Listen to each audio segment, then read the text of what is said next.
নমস্কার বন্ধুরা, আমি সোমা। গল্পগুচ্ছ বাই সোমা চ্যানেলে আপনাদের স্বাগত।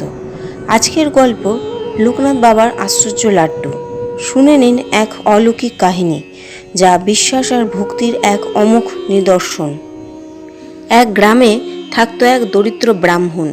প্রতিদিন সে লোকনাথ বাবার নাম করে উপবাস করত। একদিন তার ছোট ছেলেটি বলল, বাবা, আমার খুব লাড্ডু খেতে ইচ্ছা করছে।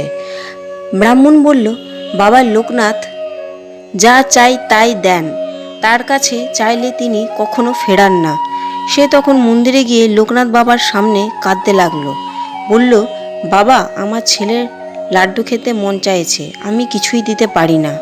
হঠাৎ সে সময় এক অচেনা ব্যক্তি এলো, হাতে একটি মুড়ি পাতা। খুলতেই দেখা গেল তাতে ছিল 4টে গরম লাড্ডু। অচেনা ব্যক্তি বলল, তোমার ছেলের জন্য বাবা পাঠিয়েছেন।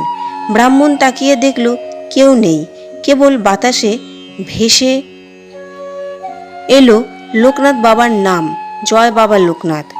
লোকনাথ বাবা তার ভক্তদের কখনো খালি হাতে ফেরান না, এই গল্প তারই প্রমাণ।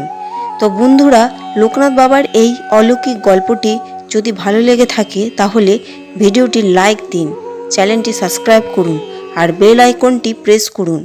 আবার আসছি নতুন আরেকটি গল্পের সাথে।